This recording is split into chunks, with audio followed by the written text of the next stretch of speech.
ரவியும் ஸ்ருதியும் தான் பார்த்திங்கன்னா முத்து மீனாவை காப்பாற்றுறதுக்காக போலீஸ் ஸ்டேஷன் வந்திருப்பாங்க. அதுக்கப்புறமா பார்த்திங்கன்னா முத்து மீனா தான் பேசிகிட்டு இருக்காங்க, இந்த மாதிரி நாங்கள் என் நல்லதுக்கு தான் பண்ணோம் அப்படின்ட்டு.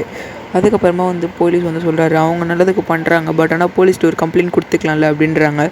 உடனே அவங்க முத்துவோட அப்பா தான் சமாளிக்கிறாரு. அவர் இந்த மாதிரிலாம் பண்ணியிருக்கக்கூடாது, இருந்தாலும் தப்பு இதெல்லாம் அப்படின்னு சொல்லிட்டு முத்து மீனாவை கண்டிச்சிட்ருக்காங்க. அதுக்கப்புறமா அவங்க அப்பா நான் கவர்மெண்ட் வேலை தான் பார்க்குறேன், இவங்கெல்லாம் எங்கள் பசங்க தான், மன்னிச்சு விட்ருங்க போலீஸ் அப்படின்றாங்க. உடனே அவர் விட்டுறாரு. அதுக்கப்புறமா முத்து மீனாவும் ஃபைனலாக ஒரு வாட்டி வார்னிங் கொடுக்குறாரு, இந்த மாதிரி இந்த வேலையை பண்ணாதீங்க அப்படின்ட்டு. அதுக்கப்புறமா வெளியில் ஏன்டா இப்படி பண்ணிட்டு அவங்க அப்பா கேட்குறாரு. அதெல்லாம் பரவாயில்லப்பா, ஒன்றும் பிரச்சனை இல்லை, இதான் வெளியில் வந்துட்டோம்ல அப்படின்ட்டு. உடனே முத்து மீனா அந்த சாமியார் வீட்டுக்குள்ளே பூந்துடுறாங்க. பூந்துட்டு உட்காந்துட்ருக்காங்க. உடனே அந்த சாமியார் 40 பவுன் இன்றைக்கி அடிச்சிருச்சிரா அப்படின்னு சொல்லி கத்திட்டுருக்காங்க. அதை பார்த்து உடனே மீனா சாமி வேஷம் போட்டு வெளில வந்துடுறாங்க. வெளில வந்துட்டு நான் தான் சாமி, நான் தான் யாரும் தெரியும்ல, நான் தான் சாமி அப்படின்னு பயங்கரமாக கத்திட்டுருக்காங்க. இதை கேட்டு பயந்துடுறாங்க. அவங்க பேரெல்லாம் வேறு சொல்கிறாங்களா. உடனே என் பேர் உங்களுக்கு எப்படி தெரியும், சாமி தான் வந்துருச்சு போல், ஐயோ அப்படின்றாங்க.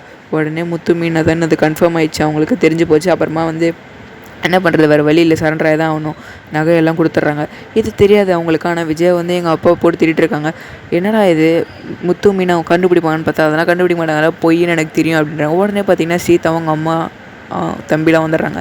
உடனே அவங்கள அப்பா வர வைக்கிறாரு.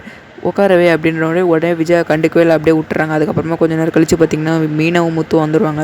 மீனாவும் முத்து வந்துடுறாங்க. முத்துவை காணும். என்னென்னு பார்த்திங்கன்னா முத்து சாமியாரோட தான் வந்திருப்பாங்க. அதை அதான் நிரூபிக்கிறாங்க, இவ தான் திருடினா அப்படின்ட்டு. உடனே அவங்க அம்மா எல்லோரும் நிற்க வச்சு கேள்வி கேட்குறாங்க, உனக்கு எதுக்கு இந்த தேவையில்லாத வரல, உனக்கு பின்னாடி யார் இருக்கா அப்படின்ட்டு. நீ தான் உண்மையிலுமே பண்ணியா, ஆமாம்மா நான் அந்த மாதிரி திருடினேன் அப்படின்னு உண்மையை ஒத்துக்கிறாங்க. அதுக்கப்புறமா யார் பண்ணா, இந்த மாதிரி யார் பண்ண சொன்னா அப்படின்றாங்க. உடனே அவங்க உண்மையை ஒத்துடுறாங்க, சிந்தாமணி தான் இந்த மாதிரிலாம் பண்ண சொன்னாங்க அப்படின்ட்டு.